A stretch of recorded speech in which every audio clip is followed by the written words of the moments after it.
ಮಧ್ಯಪ್ರಾಚ್ಯದ ಮತ್ತೊಂದು ರಾಷ್ಟ್ರದಲ್ಲಿ ಅರಾಜಕತೆ. ಬಂಡುಕೋರರ ದಾಳಿಗೆ ಬೆಚ್ಚಿ ಬಿದ್ದಿದೆ ಸಿರಿಯಾ. ರಾಜಧಾನಿ ಡಮಾಸ್ಕಸ್ ವಶಪಡಿಸಿಕೊಂಡಿದ್ದಾರೆ ಬಂಡುಕೋರರು. ಸಿರಿಯಾದ ಅಧ್ಯಕ್ಷ ಬಶರ್ ಅಲ್ ಅಸಾದ್ ಯುಗಾಂತ್ಯ ಆಗಿದೆ. ಸಿರಿಯಾದ ಒಂದೊಂದೇ ನಗರಗಳನ್ನ ತೆಕ್ಕೆಗೆ ತೆಗೆದುಕೊಳ್ತಾ ಇತ್ತು ಉಗ್ರರ ತಂಡ. ಅಂತಿಮವಾಗಿ ರಾಜಧಾನಿ ಡಮಾಸ್ಕಸ್ ಅನ್ನ ವಶಪಡಿಸಿಕೊಂಡಿದೆ.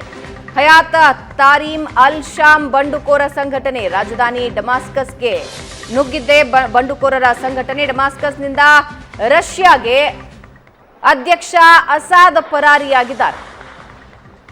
ಅಧಿಕಾರ ಹಸ್ತಾಂತರಕ್ಕೆ ಸಿದ್ಧ ಅಂತ ಸಿರಿಯಾ ಪ್ರಧಾನಿ ಹೇಳ್ತಾ ಇದ್ದು, ಬೆದರಿದ ಸಿರಿಯಾ ಪ್ರಧಾನಿ ಮೊಹಮ್ಮದ್ ಅಲ್ ಜಲಾಲಿ ಹೇಳುತ್ತಿದ್ದಾರೆ, ಅಧಿಕಾರ ಹಸ್ತಾಂತರಕ್ಕೆ ನಾವು ಸಿದ್ಧ ಇದ್ದೀವಿ ಅಂತ.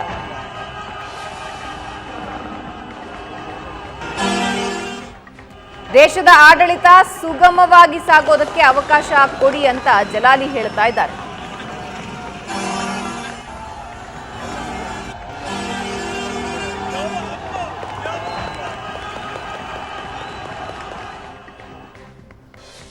ಪ್ರಶಾಂತ್, ಅಸಾದ್ ಸರ್ಕಾರ ಉಳಿಸೋದಕ್ಕೆ ರಷ್ಯಾ ಇನ್ನಿಲ್ಲದ ಪ್ರಯತ್ನ ಅಂತೂ ಖಂಡಿತ ನಡೆಸಿತ್ತು. ಆದರೆ ಅಂತಿಮವಾಗಿ ಬಂಡುಕೋರರು ಡಮಾಸ್ಕಸ್ ವಶಪಡಿಸಿಕೊಂಡಿದ್ದಾರೆ. ನೋಡಿ, ನನಗನ್ಸುತ್ತೆ ಮಧ್ಯಪ್ರಾಚ್ಯದ ಒಂದು ಜಿಯೋ ಪಾಲಿಟಿಕ್ಸ್ ಅನ್ನು ನೋಡ್ತಾ ಇರ್ತಕ್ಕಂಥ ಸಂದರ್ಭದಲ್ಲಿ ಕಳೆದ 15 ವರ್ಷಗಳಲ್ಲಿ ಯಾರ್ಯಾರು ಸರ್ವಾಧಿಕಾರಿಗಳು ಹೋದ್ರು, ಆ ಸರ್ವಾಧಿಕಾರಿಗಳು ಹೋದ ನಂತರ ಅಲ್ಲಿನ ಜನರಲ್ಲಿರ್ತಕ್ಕಂಥ ಖುಷಿ, ಸಂತಸ ನೀವು ನೋಡಿ. ನಿನ್ನೆ ಯಾವಾಗ 10 ದಿನಗಳ ಅವಧಿಯಲ್ಲಿ ನವೆಂಬರ್ 29ಕ್ಕೆ ಬಂಡುಕೋರ ಸೇನೆ ಹಯಾನ್ ತಹರೀರ್ ಅಲ್ ಶಾಮ್, ಅದು ಟರ್ಕಿಶ್ ಮಿಲಿಷಿಯಾ ಕಾರಣದಿಂದಾಗಿ ಮತ್ತೆ ಪ್ರಬಲವಾಗಿರ್ತಕ್ಕಂಥ ಒಂದು ಬಂಡುಕೋರರು ಅಲ್ಲಪ್ಪೋ ಅಂತಕ್ಕಂಥ ಒಂದು ನಗರವನ್ನು ವಶಪಡಿಸ್ಕೊಳ್ತಾರೆ. ನಿನ್ನೆ ಸಂಡೇ ಅಂದರೆ 9 ದಿನಗಳ ಅವಧಿಯಲ್ಲಿ ಅವರು ಡಮಾಸ್ಕಸ್ ನಗರವನ್ನು ಕೂಡ ಪೂರ್ತಿಯಾಗಿ ನಿನ್ನೆ ವಶಪಡಿಸ್ಕೊಳ್ತಾರೆ. ಅಂದರೆ 9 ದಿನಗಳ ಅವಧಿಯಲ್ಲಿ ಅಷ್ಟೊಂದು ದೊಡ್ಡ ಸಿರಿಯಾ ರಾಷ್ಟ್ರವನ್ನು ಅವ್ರಿಗೆ ವಶಪಡಿಸ್ಕೊಳ್ಳಿಕ್ಕೆ ಸಾಧ್ಯ ಆಗಿದೆ. ಒಂದು ವಾರದ ಹಿಂದೆ ಈ ಸಿರಿಯನ್ ಅಧ್ಯಕ್ಷರೇನಿದ್ದಾರೆ ಅವರು ಇರಾನ್ ವಿದೇಶಾಂಗ ಸಚಿವರ ಜೊತೆ ಒಂದು ಸಭೆಯಲ್ಲಿ ಕಾಣಿಸ್ಕೊಂಡಿದ್ರು. That was his last public presence. ಅದಾದ ನಂತರ ಯಾವಾಗ ಬಂಡುಕೋರರು ಮೂವ್ಮೆಂಟ್ ಸ್ಟಾರ್ಟ್ ಮಾಡಿದ್ರು, ಬಶರ್ ಅಲ್ ಅಸಾದ್ ಮಾಸ್ಕೋಗೆ ಓಡೋಗಿದ್ದಾರೆ, ಅವ್ರ ಪ್ಲೇನ್ ಕ್ರ್ಯಾಶ್ ಆಗಿದೆ ಅಂತೆಲ್ಲ ಸುದ್ದಿಗಳಿವೆ. ಈಗ ಮಾಸ್ಕೋ ಕೂಡ ಇನ್ನೂ ದೃಢಪಡಿಸಿಲ್ಲ ನಮ್ಮ ಬಳಿ ಇದ್ದಾರೆ ಅಂತಕ್ಕಂಥದ್ದನ್ನು. ರಷ್ಯನ್ ಮೀಡಿಯಾಗಳು ಹೇಳ್ತಾ ಇವೆ ಅವರು ಬೇರೆ ಕಡೆ ಹೋಗಿದ್ದಾರೆ, ಸ್ವಿಟ್ಜರ್ಲ್ಯಾಂಡ್ಗೆ ಹೋಗಿದ್ದಾರೆ ಅಂತಕ್ಕಂಥದ್ದೆಲ್ಲ ಸುದ್ದಿಗಳು ಬರ್ತಾ ಇದೆ. ಅದು ಒಂದು ಕಡೆ. ಸುಮಾರು 60 ವರ್ಷಗಳ ಒಂದು ಸರ್ವಾಧಿಕಾರಿ ಕುಟುಂಬವನ್ನು 9 ದಿನಗಳ ಅವಧಿಯಲ್ಲಿ ಬಂಡುಕೋರರು ಕೆತ್ತೆಸೆದಿದ್ದಾರೆ. ಅದು ಹೆಂಗೆ ಸ್ಟಾರ್ಟ್ ಆಯಿತು ಅನ್ನೋದು ಭಾಳ ಮುಖ್ಯ. ಆಮೇಲೆ ಅದರ ಜಿಯೋ ಪೊಲಿಟಿಕಲ್ ಇಂಪಾರ್ಟೆನ್ಸ್ ಏನು ಅನ್ನೋದು ಭಾಳ ಮುಖ್ಯ ಆಗುತ್ತೆ. ನೋಡಿ, ಬಶರ್ ಅಲ್ ಅಸಾದ್ ಒಬ್ಬ ಅತ್ಯಂತ ಕ್ರೂರ ಸರ್ವಾಧಿಕಾರಿ. ಕಳೆದ 1 ವರ್ಷದ ಅವಧಿಯಲ್ಲಿ ಕಂಡು ಬಂದಿದ್ದೇನೆಂದರೆ ಅವರ 3 ಜೈಲುಗಳಿವೆ. ಅಲ್ಲಿ ಸುಮಾರು 1 ಲಕ್ಷ ಜನರನ್ನು ಕತ್ತರಿಸಲಾಗಿದೆ. ನರಸಂಹಾರ. ನಾವು ಹಿಟ್ಲರ್ನ ಕಾನ್ಸಂಟ್ರೇಷನ್ ಕ್ಯಾಂಪ್ಗಳನ್ನು ಕೇಳ್ತಾ ಇದ್ವಿ. ಅದೇ ರೀತಿಯಲ್ಲಿ ಬಶರ್ ಅಲ್ ಅಸಾದ್ನ ಜೈಲುಗಳಲ್ಲಿ ನರಸಂಹಾರ ನಡೆದಿದೆ. ಒಂದು ಕಡೆ ನೋಡಿ, ಇದು ಯಾಕೆ ನಡೀತಾ ಇದೆ? ಇದು ಇಸ್ರೇಲ್ನ ಅಕ್ಕಪಕ್ಕದಲ್ಲಿ ಲೆಬನಾನ್ ಇದೆ. ಇರಾನ್ ಇಸ್ರೇಲ್ನ ಅಕ್ಕಪಕ್ಕದ ರಾಷ್ಟ್ರ ಅಲ್ಲ. ಇರಾನ್ಗೆ ಇಸ್ರೇಲ್ ಮೇಲೆ ಅಟ್ಯಾಕ್ ಮಾಡ್ಲಿಕ್ಕೆ ಇರ್ತಕ್ಕಂಥ 2 ರೂಟ್ಗಳು. ಒಂದು ಲೆಬನಾನ್, ನೀವು ಮ್ಯಾಪ್ ನೋಡಿದ್ರೆ ಗೊತ್ತಾಗುತ್ತೆ. ಒಂದು Lebanon, another one is Syria. Jordan ಜೊತೆ ಇಸ್ರೇಲ್ದ ಪ್ಯಾಕ್ಟ್ ಇದೆ. ಈಜಿಪ್ಟ್ ಈಗ ಇಸ್ರೇಲ್ನ ಗೊಡವೆಗೆ ಬರ್ತಾ ಇಲ್ಲ. ಹೀಗಾಗಿ ಇರಾನ್ ಮತ್ತು ಇಸ್ರೇಲ್ನ ಪ್ರಾಕ್ಸಿ ವಾರ್ಗಳಲ್ಲಿ ಬಳಕೆಯಾಗುತ್ತಾ ಇರತಕ್ಕಂಥದ್ದು 2 ರಾಷ್ಟ್ರಗಳು. ಒಂದು ಲೆಬನಾನ್, ಇನ್ನೊಂದು ಸಿರಿಯಾ. ಸಿರಿಯಾದಲ್ಲಿ ಈ ಅಸಾದ್ ಏನಿದ್ದಾನೆ, ಬಶರ್ ಅಲ್ ಅಸಾದ್, ಈತನನ್ನು ಪ್ರೊಟೆಕ್ಟ್ ಮಾಡ್ತಾ ಇದ್ದದ್ದು ಯಾರು? ಪದೇ ರಷ್ಯಾ. ನೀವು ನೋಡಿ, Russia and Iran they are vertically 90 degree ಇದ್ದಾರೆ. ಅವು 2 ರಾಷ್ಟ್ರಗಳು ತಮ್ಮ ಉದ್ದೇಶಗಳಿಗೋಸ್ಕರ ಸಿರಿಯಾದಲ್ಲಿ ಅಸಾದನ್ನು ಪ್ರೊಟೆಕ್ಟ್ ಮಾಡ್ತಾ ಇದ್ವು. 2010-11ರಲ್ಲಿ ಅರಬ್ ಸ್ಪ್ರಿಂಗ್ಸ್ ಯಾವಾಗ ನಡೀತು ಆವಾಗಲೇ ಅಸಾದ್ ಹೋಗಬೇಕಿತ್ತು. ಆದರೆ ರಷ್ಯನ್ ತನ್ನ ವೈಮಾನಿಕ ಸೇನೆಯನ್ನು ಕಳಿಸ್ತು, ಇರಾನ್ ತನ್ನ ರೆವಲ್ಯೂಷನರಿ ಗಾರ್ಡ್ಸ್ಗಳನ್ನು ಸಿರಿಯಾದಲ್ಲಿ ಕಳಿಸಿ ಲಿಟ್ರಲಿ ಸುನ್ನಿ ಬಾಹುಳ್ಯ ದೇಶ ಅಸಾದ್ ಶಿಯಾ ಸಣ್ಣ ಮಿಲಿಟರಿ ಜೊತೆಗೆ ಆತ ಅಲ್ಲಿ ಅಧಿಕಾರವನ್ನು ನಡೆಸ್ತಾ ಇದ್ದ. ರಷ್ಯಾದಲ್ಲಿ ಏನು ಬೇಕು ನೋಡಿ, ಈ 4 ತಿಂಗಳಲ್ಲಿ ಯುರೋಪ್ ರಷ್ಯಾದಲ್ಲಿ ಚಳಿ ಇರುತ್ತೆ. ಹೌದು. You cannot use your ports. ಮಂಜುಗಡ್ಡೆ ಹೋಗಿರ್ತಲ್ಲ, ನಿಮಗೆ ಹಾಟ್ ಸೀಸ್ ಅಂತ ಏನು ಬರ್ತವೆ, ಅದರ ಒಂದು 3-4 ಪೋರ್ಟ್ಗಳು ಸಿರಿಯಾದಲ್ಲಿವೆ. ಅವುಗಳಿಗೆ ರಷ್ಯಾ ಆಲ್ ವೆದರ್ ಪೋರ್ಟ್ಗಳಾಗಿ ಉಪಯೋಗಿಸ್ಲಿಕ್ಕೆ ಬೇಕು. ಹೀಗಾಗಿ ಅಲ್ಲಲ್ಲಿ ಮಿಲಿಟರಿ ಬೇಸ್ಗಳನ್ನು ಮಾಡಿ ರಷ್ಯಾ ಇಟ್ಟಿತ್ತು. ಯಾಕಂದರೆ ಸಿರಿಯಾದ ಅಕ್ಕಪಕ್ಕದಲ್ಲಿ ನೀವು ಮ್ಯಾಪಲ್ಲಿ ನೋಡಿದರೆ ಜಾರ್ಜಿಯಾ ಬರುತ್ತೆ, ಅಜರ್ಬೈಜಾನ್ ಬರುತ್ತೆ. They were part of USSR before 1991. ಆ ಕಾರಣದಿಂದ ಮಧ್ಯಪ್ರಾಚ್ಯದಲ್ಲಿ ಒಂದು ಎಂಟ್ರಿಗೋಸ್ಕರ ಕೂಡ ಅಸಾದ್ನನ್ನು ರಷ್ಯಾ ತನ್ನ ಪ್ರಾಕ್ಸಿಯನ್ನಾಗಿ ಮಾಡಿಟ್ಟಿತ್ತು. ಹಾಗಾಗಿ ಕಳೆದ 13-14 ವರ್ಷಗಳಲ್ಲಿ ಎಷ್ಟೇ ಬಂಡುಕೋರರ ಪ್ರಯತ್ನ ಪಟ್ಟರೂ ಕೂಡ ರಷ್ಯಾದ ಸೇನೆಯ ಮಧ್ಯಪ್ರವೇಶದ ಕಾರಣದಿಂದಾಗಿ ಅದು ಸಾಧ್ಯ ಆಗ್ತಾ ಇರಲಿಲ್ಲ. ಯಾವಾಗ ಇರಾನ್ ಹಿಜ್ಬುಲ್ಲಾನ್ ಇಟ್ಕೊಂಡು ಲೆಬನಾನ್ ಮೇಲೆ ಅಟ್ಯಾಕ್ ಮಾಡ್ತು, Israel decided enough is enough. ನಾವು ಜೋರ್ಡಾನ್ ಮತ್ತು ಈಜಿಪ್ಟನ್ನು ಹೆಂಗೆ ನ್ಯೂಟ್ರಲೈಸ್ ಮಾಡಿದ್ವಿ, ಹಾಗೆ ಸಿರಿಯಾದಲ್ಲಿ ರಿಜಿಮ್ ಚೇಂಜ್ ಆಗಬೇಕು, ಫೋರ್ಸಸ್ ಅಲ್ಲಿ ಅಸಾದ್ ಇದ್ರೆ ಆ ನೆಲವನ್ನು ಇರಾನ್ ನಮ್ಮ ವಿರುದ್ಧ ಬಳಸ್ಕೊಳ್ಳುತ್ತೆ. ಲೆಬನಾನ್ನಲ್ಲಿ ಯಾವತ್ತು ಹಿಜ್ಬುಲ್ಲಾ ಜೊತೆ ಒಂದು ಸೀಸ್ ಫೈರ್ ಅಗ್ರಿಮೆಂಟ್ ನಡೀತು, that is 29th of November. ಅದೇ ದಿನ ಬಂಡುಕೋರರ ದಾಳಿ ಸಿರಿಯಾದಲ್ಲಿ ಶುರು ಆಗುತ್ತೆ. ಅದೇ ದಿನ ಬಂಡುಕೋರರ ಅದಕ್ಕೆ ಸಪೋರ್ಟ್ ಯಾರು? ಟರ್ಕಿ. ಟರ್ಕಿ ಏನು ಹೇಳ್ಕೊಳ್ತಾ ಇದೆ, ನಾವು ಮಧ್ಯಪ್ರಾಚ್ಯದ ಯುರೋಪ್ ಭಾಗದಲ್ಲಿ ಬಂದರೂ ಕೂಡ ನಾವು ಈ ಭಾಗದ ಮುಸ್ಲಿಂ ನೇತಾರ ಅಂತಕ್ಕಂಥದ್ದನ್ನು ಟರ್ಕಿ ಹೇಳ್ಕೊಳ್ಳುತ್ತೆ. ಹೀಗಾಗಿ ದೇ ಸೆನ್ಸ್ಡ್ ಎನ್ ಅಪಾರ್ಚುನಿಟಿ. ಒಂದು ಕಡೆ ಇರಾನ್ ಹಿಜ್ಬುಲ್ಲಾದಲ್ಲಿ ಏನೊಂದು ಲಾಸ್ಗಳನ್ನು ಮಾಡ್ಕೊಳ್ತು, ಹಿಜ್ಬುಲ್ಲಾದ ಸೇನಾ ಕಮಾಂಡರ್ನ ಹೊಡಿತು, ಹಿಜ್ಬುಲ್ಲಾದ ಮೇಲೆ ಏನು ಇಸ್ರೇಲ್ ಯಾವ ಮಟ್ಟದ ಅಟ್ಯಾಕನ್ನು ನಡೆಸ್ತು, ಇರಾನ್ ಬ್ಯಾಕ್ಫುಟ್ನಲ್ಲಿದೆ. ಓಕೆ. ಯಾವಾಗ ಸಿರಿಯಾದಲ್ಲಿ ಇರಾನ್ನ ಪ್ರೆಸೆನ್ಸ್ ಕಡಿಮೆ ಆಯಿತು, ಇನ್ನೊಂದು ಕಡೆ ಅದು ಕಾಕ್ತಾಳಿ ಏನೋ ಗೊತ್ತಿಲ್ಲ, ಅಲ್ಲಿ ಡೊನಾಲ್ಡ್ ಟ್ರಂಪ್ ಬಂದು ಕುಳಿತುಕೊಂಡ್ರು. ಡೊನಾಲ್ಡ್ ಟ್ರಂಪ್ ಮತ್ತು ವ್ಲಾದಿಮಿರ್ ಪುಟಿನ್ ಸ್ಟ್ರಾಟಜಿಕ್ ಅಲೈನ್ಸ್ ಬಗ್ಗೆ, ಅವರಿಬ್ಬರ ವ್ಯಕ್ತಿಗತ ಸಂಬಂಧಗಳ ಬಗ್ಗೆ ಚರ್ಚೆಗಳಾಗ್ತವೆ. ರಷ್ಯಾ ಒಂದು ಹೋರಾಟವನ್ನು ನಡೆಸಿದೆ ಈ ಬಂಡುಕೋರರ ವಿರುದ್ಧ. ಆದರೆ ರಷ್ಯಾ ಮನಸ್ಸು ಮಾಡಿದರೆ ಅಸಾದನ್ನು ಉಳಿಸ್ಬೋದಿತ್ತು.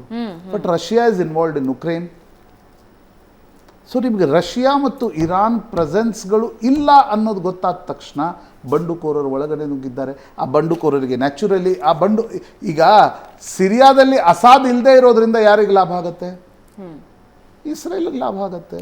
ಲೆಬನಾನ್ನಲ್ಲಿ ಹಿಜ್ಬುಲ್ಲಾ ಪ್ರೆಸೆನ್ಸ್ ಕಡಿಮೆ ಆಗೋದ್ರಿಂದ ಯಾರಿಗೆ ಲಾಭ ಆಗುತ್ತೆ? ಇಸ್ರೇಲ್. ಇರಾನ್ ಏನು ಹೇಳ್ತಿತ್ತು, ನಮ್ದೊಂದು ಆಕ್ಸೆಸ್ ಆಫ್ ರೆಸಿಸ್ಟೆನ್ಸ್ ಇದೆ, ನಮ್ದೊಂದು ಆಕ್ಸೆಸ್ ಆಫ್ ರೆಸಿಸ್ಟೆನ್ಸ್ ನಾವು ಇಸ್ರೇಲ್ ವಿರುದ್ಧ ಮಾಡ್ಕೊಂಡಿದ್ದೀವಿ ಅಂತಕ್ಕಂಥದ್ದು ಹೇಳ್ತಾರೆ. ನಿಮಗೆ ಇರಾಕ್ನಲ್ಲಿ ಮುಸ್ಲಿಂ ಸೇನೆ ಇದ್ರೂ ಕೂಡ ಅದು direct connected, not connected to Israel. ಅದು ನಿಮಗೆ ಸಿರಿಯಾ, ಜೋರ್ಡಾನ್ ಈ ಮಾರ್ಗವಾಗಿಯೇ ಬರಬೇಕು. ಹೀಗಾಗಿ ಇಸ್ರೇಲ್ ಏನು ಮಾಡ್ತಾ ಇದೆ, ತನ್ನ ಅಕ್ಕಪಕ್ಕದ ರಾಷ್ಟ್ರಗಳಲ್ಲಿ ತನ್ನ at least not friendly ಸರ್ಕಾರಗಳನ್ನಲ್ಲ, at least neutralised ಇರ್ತಕ್ಕಂಥ ರಿಜಿಮ್ಗಳನ್ನು ತಂದರೆ ಇರಾನ್ ನಮ್ಮ ಮೇಲೆ ಮಾಡ್ತಕ್ಕಂಥ ದಾಳಿ, ಅದಕ್ಕೆ ರಷ್ಯಾ ಕೊಡ್ತಕ್ಕಂಥ ಬೆಂಬಲ ಎಲ್ಲವೂ ಕಡಿಮೆ ಆಗುತ್ತೆ ಅನ್ನುವ ದೃಷ್ಟಿಯಿಂದ ಯಾವಾಗ ಇಸ್ರೇಲ್ ಹಿಜ್ಬುಲ್ಲಾದ ಇಡೀ ಅಪ್ಯಾರಟಸನ್ನು ಲೆಬನಾನ್ನಲ್ಲಿ ಡಿಸ್ಮ್ಯಾಂಟಲ್ ಮಾಡ್ತು, ಮೊದಲೇನಾಗ್ತಿತ್ತು, ಹಿಜ್ಬುಲ್ಲಾದ ಸೇನೆ ಅಸಾದ್ನ ಉಳಿವಿಗಾಗಿ ಪ್ರಯತ್ನ ಮಾಡ್ತಾ ಇತ್ತು. ಈ ಬಾರಿ ಅಸಾದ್ಗೆ ಅದು ಸಿಗಲಿಲ್ಲ. ನೋಡಿ, ಈ ಮಟ್ಟದ ಸರ್ವಾಧಿಕಾರಿ ಅವ್ರ ತಂದೆ 50 ವರ್ಷಗಳಿಂದ ಹೆಚ್ಚು ಕಡಿಮೆ 2000 ಅವ್ರ ತಂದೆ ಆಳ್ತಾ ಇದ್ರು. ಅವ್ರ ಚಿಕ್ಕಪ್ಪ is known as A very ಕ್ರೂರ ಸೇನಾಧಿಪತಿ. ಇದೇ ಸಿರಿಯಾದ ಒಂದು ನಗರದಲ್ಲಿ 82ರಲ್ಲಿ ಬಂಡುಕೋರರು ದಾಳಿ ನಡೆಸಿದಾಗ 8,000 ಜನ ಮಿಲಿಟರಿಯೊಡನೆ ಹೋಗಿ ಹಿ ಚಾಪ್ಡ್ ಎವ್ರಿವನ್. ಯಾರು? ಈ ಅಸಾದ್ನ ಚಿಕ್ಕಪ್ಪ. 2000ರಿಂದ ಅಸಾದ್ ರಿಜಿಮ್ ಇತ್ತು. ಆದರೆ ನನಗನ್ಸುತ್ತೆ ಈಗ ರಷ್ಯಾಕ್ಕೆ ಮಾಸ್ಕೋಗೆ ಅಸಾದ್ ಓಡೋಗಿದ್ದಾನೆ ಅಂತಕ್ಕಂಥದ್ದಿದೆ. 1,00,000 ಜನರ ನರಸಂಹಾರಕ್ಕೆ ಶಿಕ್ಷೆ ಕೊಡಬೇಕಾ ಬೇಡವಾ?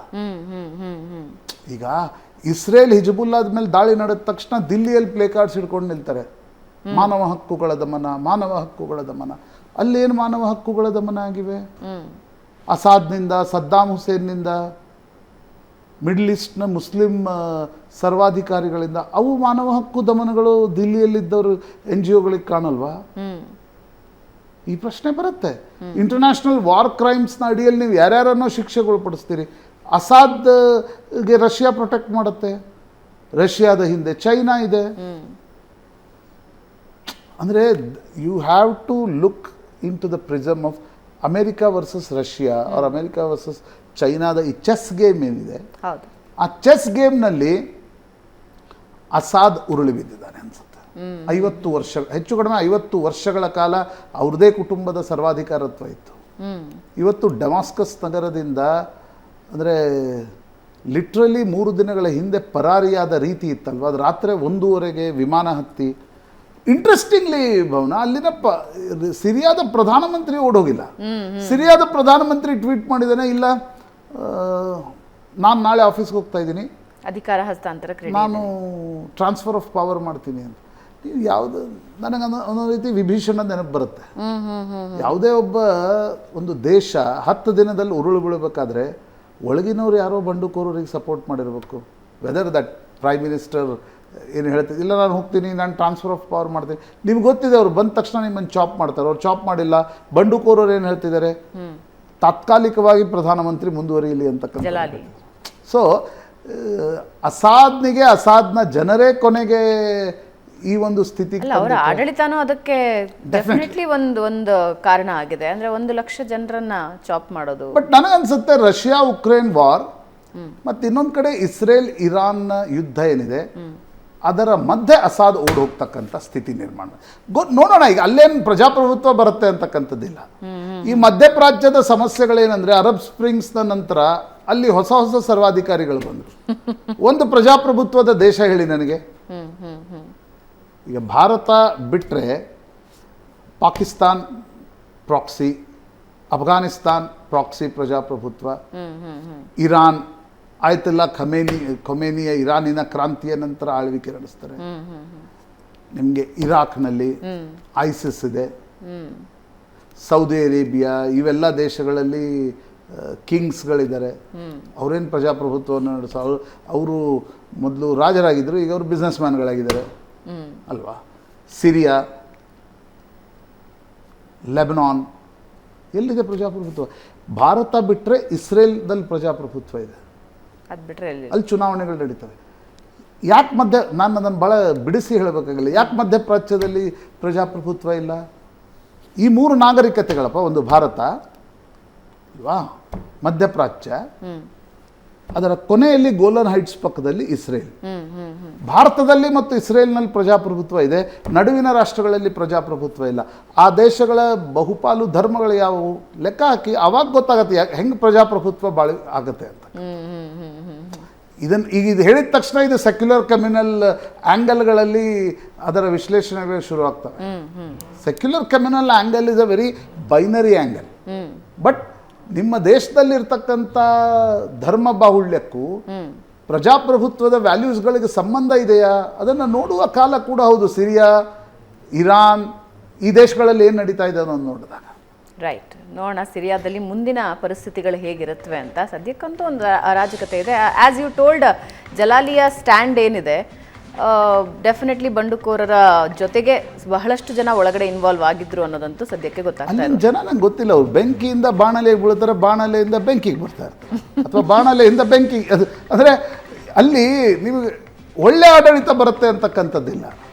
ಒಬ್ಬ ಸರ್ವಾಧಿಕಾರಿಯಿಂದ ಇನ್ನೊಬ್ಬ ಸರ್ವಾಧಿಕಾರಿ ಹುಟ್ಕೊಳ್ತಾರೆ, ಶಿಫ್ಟ್ ಆಗುತ್ತೆ.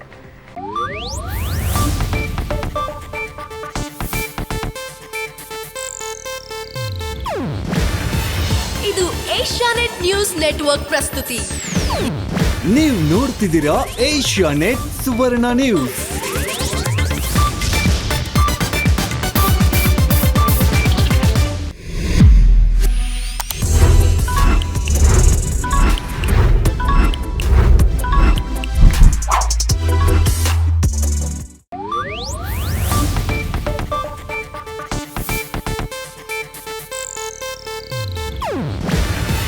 ಇದು ಏಷ್ಯಾನೆಟ್ ನ್ಯೂಸ್ ನೆಟ್ವರ್ಕ್ ಪ್ರಸ್ತುತಿ. ನೀವು ನೋಡ್ತಿದ್ದೀರಾ ಏಷ್ಯಾನೆಟ್ ಸುವರ್ಣ ನ್ಯೂಸ್.